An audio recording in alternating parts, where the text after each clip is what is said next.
ഇന്ന് നമുക്ക് എൻ്റെ വീട്ടിലെ ഒരു ഈവനിങ് വ്ലോഗ് കണ്ടാലോ. ഇന്ന് നമുക്ക് നെല്ലിക്ക അച്ചാർ ഉണ്ടാക്കാം. അതിനുവേണ്ടി അമ്മ എനിക്ക് കുറേ നെല്ലിക്ക എടുത്തിട്ട് പറഞ്ഞ് അതിൻ്റെ അല്ലി മാത്രമായിട്ട് സെപ്പറേറ്റ് ചെയ്തെടുക്കാൻ. ഞാൻ എൻ്റെ ഉള്ള സ്ട്രെങ്ത് എല്ലാം കൊടുത്തിട്ടും ആ അല്ലി ഇങ്ങോട്ട് പറഞ്ഞു വരുന്നില്ലായിരുന്നു. ഒരു നെല്ലിക്കയ്ക്ക് ഞാൻ 10 മിനിറ്റ് എടുത്ത് ചെയ്തിട്ടുണ്ടെങ്കിൽ പകരം എൻ്റെ അമ്മ 10 മിനിറ്റ് കൊണ്ട് ഫുൾ നെല്ലിക്കയും കളഞ്ഞു. എത്ര പെട്ടെന്ന് ഇങ്ങനെ ചെയ്ത് തീർക്കുന്നതെന്നറിയാമോ. അത് കഴിഞ്ഞ് കുറേ തുണി മടക്കാനുണ്ടായിരുന്നു. അങ്ങനെ തുണിയൊക്കെ മടക്കി വെച്ച് കഴിഞ്ഞിട്ട് പിന്നെ നമ്മൾ 4 മണിയാകുമ്പം ഇതുപോലെ ചായയും പലഹാരങ്ങളൊക്കെ കഴിക്കുമല്ലോ. ഞാൻ ഇവിടെ ചായ കുടിക്കാറില്ല, പകരം ആ കട്ട്ലേറ്റ് ഞാൻ കഴിച്ചിട്ടുണ്ടായിരുന്നേ.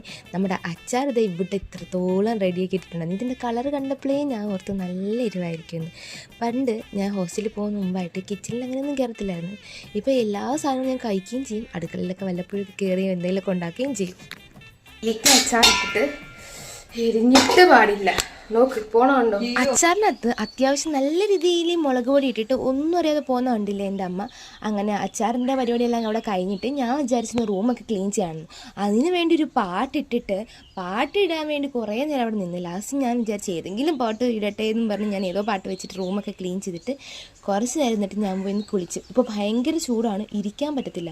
വീട്ടിൽ ഫാൻ ഇട്ടിട്ട് പോലും ഇരിക്കാൻ പറ്റില്ല. അതിൻ്റെ ഇടയ്ക്ക് കറണ്ടും പോകാറുണ്ട്. അപ്പോൾ പിന്നെ പറയണ്ടല്ലോ. അങ്ങനെ കുളിച്ച് കഴിഞ്ഞപ്പോൾ ഞാൻ വിചാരിച്ചു ഒന്ന് ഒരുങ്ങിയേക്കാം. ഞാൻ വല്ലപ്പോഴൊക്കെയാണ് ഇങ്ങനെ കുളിച്ച് കഴിഞ്ഞിട്ട് ഒരുങ്ങുന്നത്. എവിടെയെങ്കിലും പോകാനൊക്കെയാണ് ഞാൻ ഒരുങ്ങും. പക്ഷേ വീട്ടിലിരിക്കുമ്പോൾ എനിക്ക് ഒരുങ്ങാനൊക്കെ ഭയങ്കര മടിയാണ്.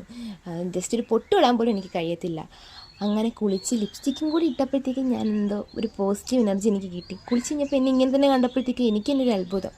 അപ്പോൾ ഇന്നത്തേക്ക് ഇത്രയേ ഉള്ളൂ. അടുത്ത വീഡിയോ ആയിട്ടും കാണുന്നവരെ ബായ്.